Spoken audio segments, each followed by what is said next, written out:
कैसे हो आप सब? सब बढ़िया? हम्म? अच्छा चल रहा है साधना, सेवा, सत्संग?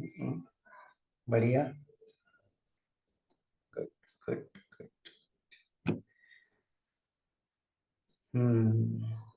भाव समाधि बहुत बहुत गहरा है, अति उत्कृष्ट है और बहुत भाग्यशाली है हम जो इसके अंश को समझ पाएंगे। पूरा तो कोई वाक्य में वर्णित हो ही नहीं सकता। कोई भी समाधि वाक्य में वर्णित नहीं हो सकती है ना? कोई भी समाधि। देखो, समाधि का मतलब क्या है? धी मतलब बुद्धि, सम मतलब स्थिर हो जाना। जहां बुद्धि हर किसी व्यक्ति, वस्तु, परिस्थिति विशेष में स्थिर हो जाए, टिक जाए, उसमें एक हो जाए।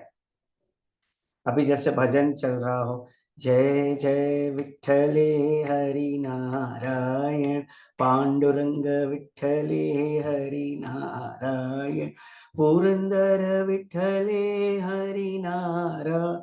तो हम लोगों का पूरा मन, शरीर सब उसके साथ एक हो जाता है। होता है कि नहीं होता है? उसको हम लोग क्या कहते हैं कि लय समाधि। लय, उस लय में हम लोग तल्लीन हो गए। तो कोई एक भी बंदा जो जरा सा इधर उधर हो जाता है, हम लोग उसकी तरफ ऐसी टेढ़ी आंख करके देखते हैं सत्संग में। हाँ या ना? देखते नहीं देखते? थोड़ा सा अगर उसका लय बिगड़ गया या कुछ भी, सुर बिगड़े कोई फर्क नहीं, लय बिगड़ जाता तो ऐसे देखते हैं, ये विट्ठल के बात क्यों बोल रहा है कि नहीं? तो उस लय के साथ एक हो जाना।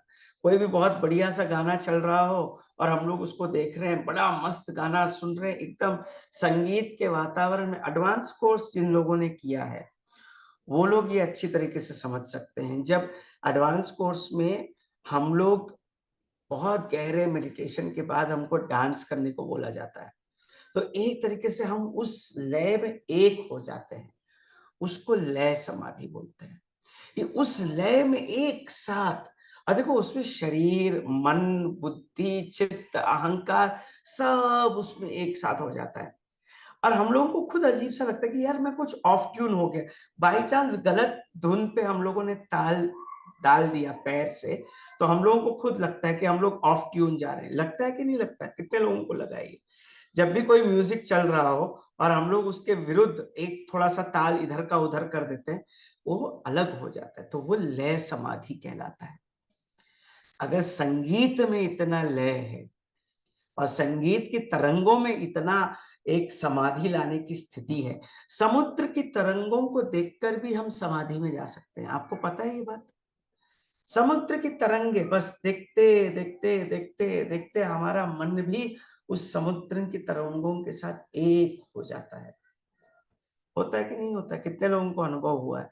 कभी नहीं होता हो तो एक बार देख लेना कि समुद्र के किनारे एक तट पे बैठ जाओ और उस तट पे बैठ के आराम से एक टक समुद्र को निहारते जाओ। उस समुद्र के लय के साथ आपका शरीर एक साथ लय में चलने लगेगा। श्लोक में कहा, सिंदूरारुण विग्रहाम त्रिनयनाम, सिंदूरा अरुण विग्रहाम। सिंदूर वर्ण का जैसे सूरज प्रकाशमान हो रहा हो, तो जैसे सूरज की लाली हर जगह बिखेरती है, उसी तरह गुरुदेव का शरीर का रंग भी उसी लाल में डूबा हुआ रह जाता है। जैसे रामकृष्ण परमहंस जब गोपी आराधना कर रहे थे, तो शरीर मनुष्य का था, लेकिन भाव इतना विशुद्ध और प्रकट था कि स्तन निकल आए थे और मासिक धर्म उनका शुरू हो गया था। ये थी रामकृष्ण परमहंस की गोपी भक्ति। अभी भी ऐसे संत विराजमान हैं इस दुनिया में जो केवल गोपी के भाव से, गोपी का भाव रखते ही शरीर बदलने लग जाता है। तो सोचो वो कितना एक तत्व होगा उस भाव के साथ। और सोचो जब गुरु के अंदर माता का भाव जागृत हो जाता है, और गुरु में तो माँ का भाव जागृत है ही है भाई। गुरु में तो माँ का भाव जागृत है ही है। तभी तो वो इतनी करुणामयी है, तभी तो उतनी सहनशील है, तभी तो वो हमारे सारे अपराधों को क्षमा करती है।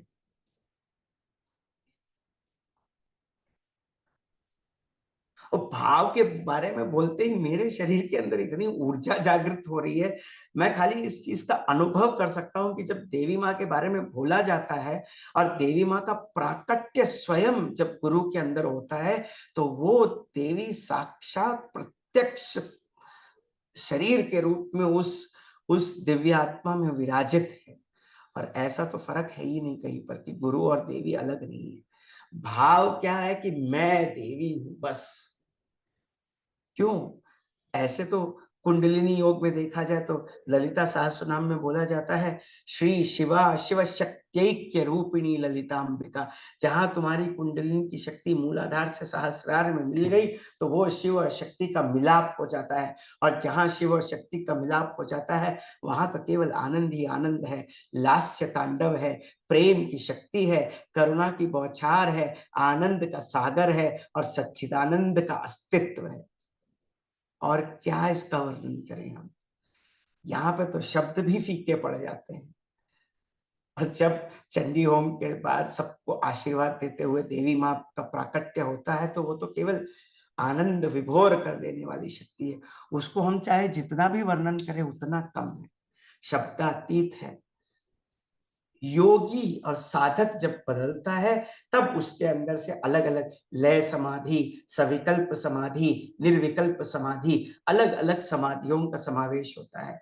लेकिन जब गुरु और सिद्ध आत्माएं जब देवी के साथ साक्षात एक हो जाती हैं तो वो भाव अलग नहीं रहता, देवी प्रत्यक्ष उस रूप में विराजमान है, देवी ही विराजमान है। इसीलिए तो हम लोग गाते हैं अभयम अभयम अम्मा। वो देवी ही है साक्षात।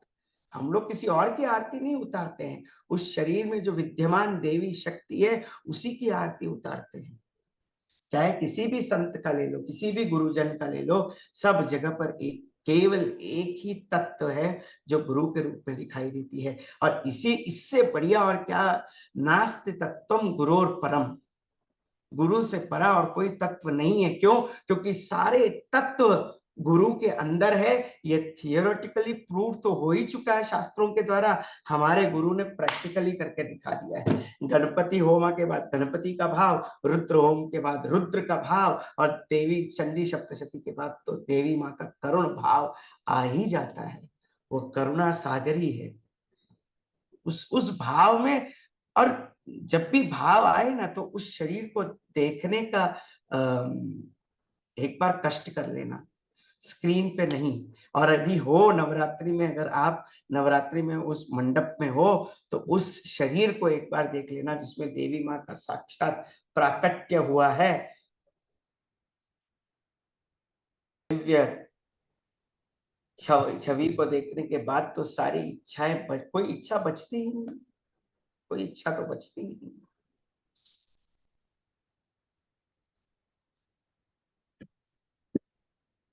अभयम अम्मा मीन्स हे देवी माँ मेरे को अभय प्रदान करो।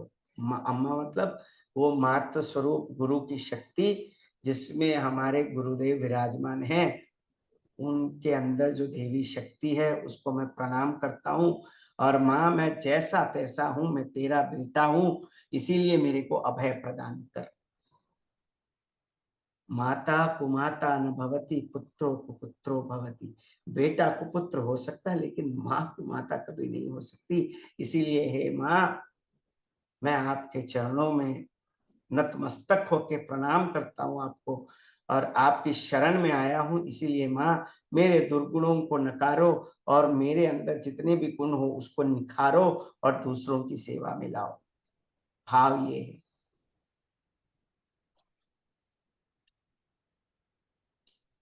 भावावेश एक ऐसी दिव्य अनोखी स्थिति है। और अपने गुरु तो हर हफ्ते ही इसको प्रकट करते हैं। वैसे तो वो जब चाहे तब प्रकट कर लेते हैं लेकिन देवी पूजा के समय तो हर समय प्रकट्य होता है उसका।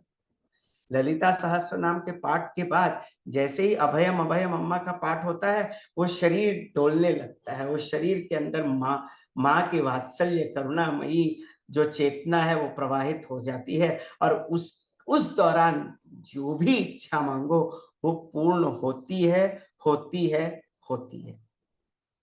उस शरीर को एक बार देख लो, जिस शरीर के अंदर उस दिव्य परम चेतना ने अपना निवास स्थान बना लिया हो। तो उस समय तो ना तुम्हारे अंदर कोई द्वेष की भावना, कोई क्लेश की भावना, कोई कली प्रेरित भावना आ ही नहीं सकती भैया, आ ही नहीं सकती। अभयम अभयम अम्मा, अम्मा अभयम अभयम अम्मा, என்னை ஆண்டு கொண்டருள்வாய் ताये ललिताम्बिके। मेरी रक्षा तुम्हारे सिवा कौन करेगा माँ ललिता। अच्छा, ललिता का बड़ा प्रेम सा वर्णन दिया गया है। 16 साल की छोटी सी बच्ची कन्या के रूप में जब माँ प्रकट होती है, पूरी दुनिया का सौंदर्य, शक्ति, प्रेम, ऐश्वर्य, ज्ञान, विद्या, शक्ति, ऐश्वर्य, सब कुछ उस देवी माँ के अंदर समाश्रित है। तो चाहे वो इच्छा शक्ति कह लो, क्रिया शक्ति कह लो, ज्ञान शक्ति कह लो, वो सब उस रूप में माँ, तुम मेरे रूप में हमेशा चिर यौवना, हे देवी सरस्वती, हे माँ लक्ष्मी, हे माँ शक्ति, तुम्हारे अंदर जो कुछ भी गुण है उसका एक एक अंश मेरे अंदर भर दो माँ, ताकि मैं तुम्हारे पुत्र कहलाने के योग्य बन सकूं। ये भावना है। என்னை ஆண்டு கொண்டருள்वाय, मेरी रक्षा कौन करेगा तुम्हारे को छोड़कर। सच बताओ, हमारी रक्षा और कौन कर सकता है। हमारे जैसे न जाने कितने जन्मों के कर्मों का बोझ हम लोग सर पे लेके जा रहे हैं, उन सबको अपने एडवांस को उसके मेडिटेशन में असंगो हम बोल बोल के नाश कर रहे हैं। वो देवी माँ को छोड़ के और कौन कर सकता है भाई, कौन कर सकता है। और आश्चर्य मेरे को इस बात का नहीं है कि देवी का भाव जगता है गुरु के अंदर। देवी स्वयं गुरु है। विश्व विलासिनी विशालाक्षी माता।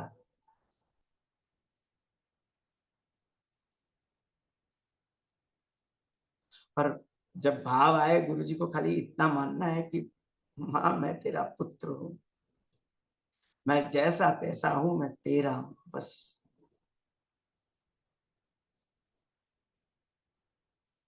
और आप देखोगे कि आप जितना उस भाव के साथ एकाग्र हो जाते हो, तो आपके अंदर भी वो भाव जगता है। आपके अंदर भी वो भाव प्रगाढ़ रूप से जगता है। बस उसके साथ एक समन्वय बनाने की जरूरत है, उसके साथ एक लगाव लगाने की जरूरत है कि माँ मैं तेरा हूं, जैसा हूं, जैसा तैसा हूं, मैं तेरा हूं। ये वो एक भाव अगर जग जाए, जब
आनंदमान पराशक्ति ताये, शंकरी त्रिपुर सुंदरी नीये, कपालियन प्रिय कात्या।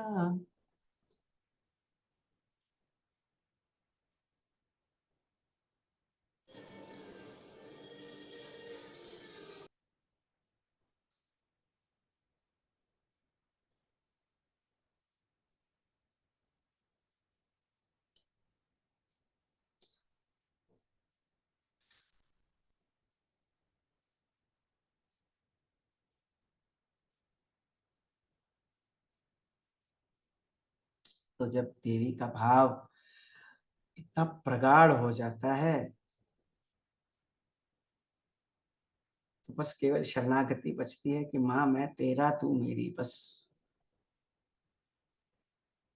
हे आनंद सागरी माँ, हे करुणा सागरी माँ, हे कृपा सागरी माँ, मैं जैसा तैसा हूं, मैं तेरा हूं माँ।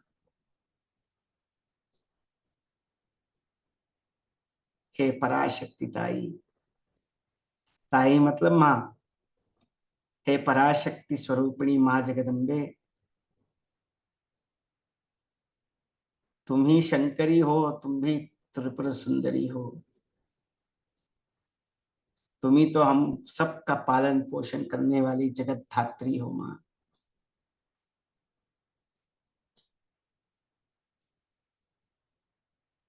भाव के समय क्या होता है वो भूल जाओ।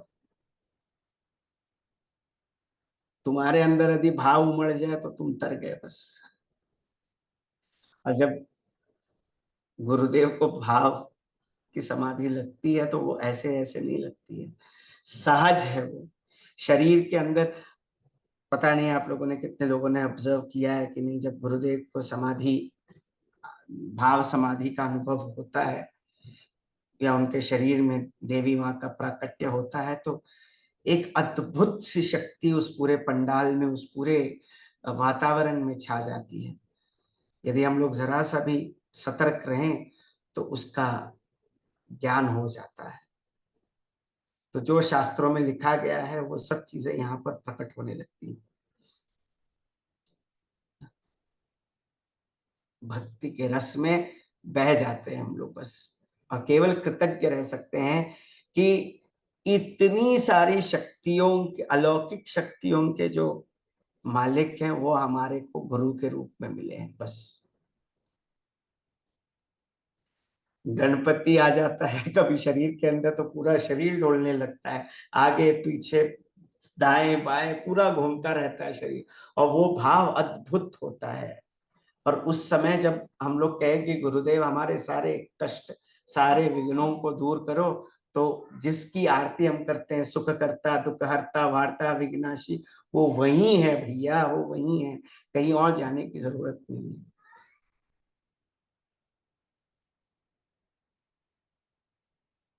नवरात्रि के दौरान या शुक्रवार के दिन देवी पूजा के दौरान जब ललिता सहस्त्र नाम का पाठ हो जाता है, हम लोग खाली पाठ करते हैं लेकिन गुरुदेव तो हर एक शब्द को अनुभव में लाते हैं। उनके अनुभव में तो है ही, वो हमको भी अनुभव में ला देते हैं। गुरुमंडल रूपिणी कहा गया है, तो गुरुमंडल में जितने भी शिष्य हैं वो खुद ही हैं। वो खुद ही तो सब जगह फैले हुए हैं, अलग कहाँ है वो हमसे। आबाल गोप विदिता, सब छोटे, छोटी सी छोटी चीज का उनका, उनके पास ज्ञान रहता है। सर्वानुल्लंघ्य शासन, कोई शासन उनके ऊपर लग ही नहीं सकता, क्योंकि वो सारे शासनों की पराशक्ति है। उनके ऊपर कौन सा शासन लगेगा, वही तो शासन करता है, उनके ऊपर कौन सा शासन लग सकता है। अब वो भाव जैसे ही आ जाता है तो तुमको समझ में आ जाता है कि तुम अद्भुत हो, तुम देवी हो, तुम स्वयं पूरी दुनिया के निर्माता हो और निर्देशक हो, और पूरी दुनिया तुम्हारे हाथों की कठपुतली है। वो अगर भाव आ जाता है तो तुम्हारा जो सार्वभौम तत्व है, तुम राजा की तरह रहोगे, रहोगे कि नहीं। वो भाव प्रकट होते ही तुम अपने आप को दीनहीन, अवगुण से पीड़ित, काम वासना से पीड़ित नहीं पा सकते हो भैया। जैसे ही तुम्हारे अंदर वो भाव जगता है कि मैं, मेरे अंदर जो शक्ति है वो सार्वभौम सत्ता है, वो एक छत्र साम्राज्ञी है, तो तुम भिखारी की तरह कैसे रह सकते हो। जब माँ रानी है तो बेटा क्या भिखारी होगा। जग जननी की पूरी शक्ति उस गुरु के अंदर बैठे विद्यमान है, और तुम अपने आप को गुरुजी मेरे को ये दे दो, गुरुजी मेरे को वो दे दो। अरे जागो और देखो, साक्षात देवी माँ विराजमान है।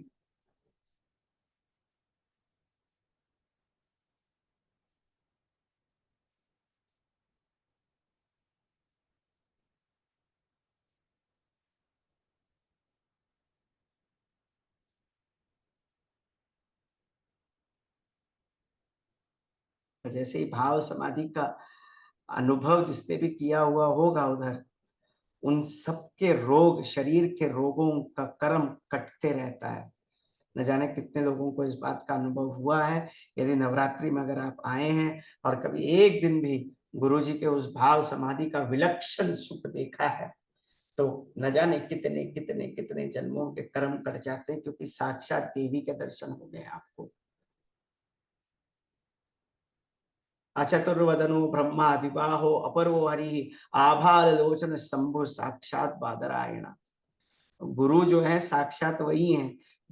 बिना चार मुख के ब्रह्मा वही है, बिना चार हाथों के विष्णु वही हैं, और बिना त्रिनेत्रधारी शिव जी भी वही हैं, और साक्षात देवी जगदम्बा तो वो है ही, क्योंकि हमको वो ज्ञान प्रदान कर रही है, जिसकी वजह से हम लोग आज इतने तृप्त हैं, फलीभूत हैं, है कि नहीं?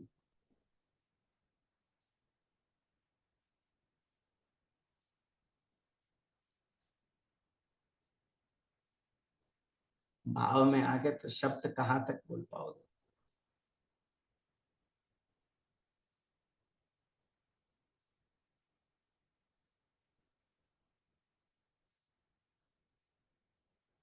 देवी भवानी माँ, आनंद सागरी माँ,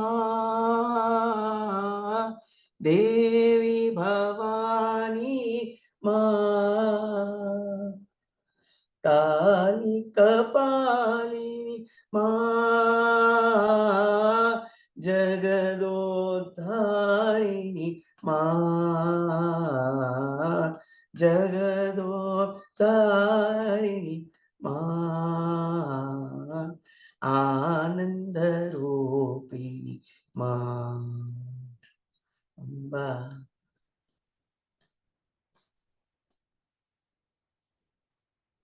जय जय दुर्गे माँ, श्री भुवनेश्वरी माँ, देवी भवानी माँ, काली कपालिनी माँ, जगदोद्धारिणी माँ।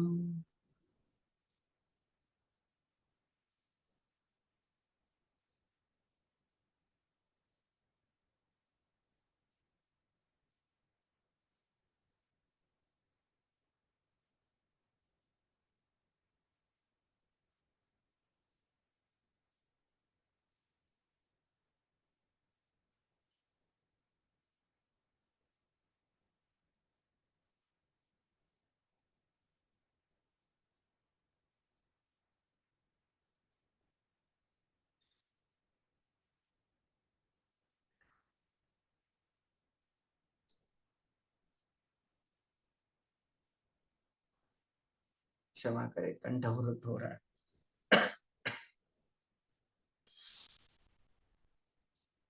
तो भाव में जब बह जाते हो तो बस केवल इतना ध्यान रखना कि गुरु मेरे हैं और मैं गुरु का हूं।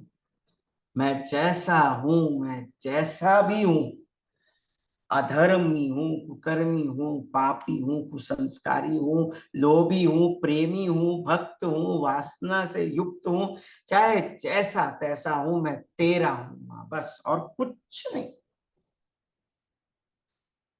और जब आपको लगे कि आप गुरुजी के साथ पूजा के दौरान हो, बस जब भाव आ जाए ना, तो वहां पे बैठे मत रहना, एक क्षण के लिए उठ के उस शरीर को देख लेना और प्रणाम कर लेना, क्योंकि उस समय उस शरीर के अंदर प्रत्यक्ष देवी माँ का साक्षात आविर्भाव हुआ रहता है। बस कभी ये मौका मत छोड़ना, चाहे जितना भी हो, चाहे जैसा भी हो।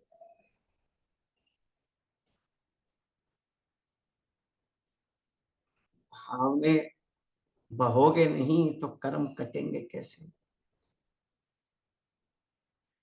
और भक्त हुए बिना तो भाव आना ही, भक्त का लक्षण ही है कि वो समर्पण और शरणागति में अपने आप को धो डालता है, अपने आप को विलीन कर देता है। तुझ में भूल जाऊं ऐसे, वो भजन है ना, आजकल गाते हैं।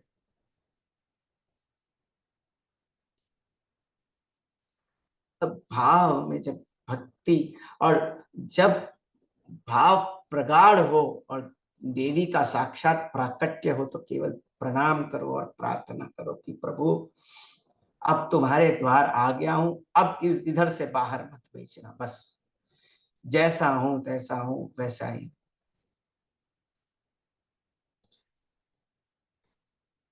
जैसा हूं तैसा हूं तुम्हारा हूं बस।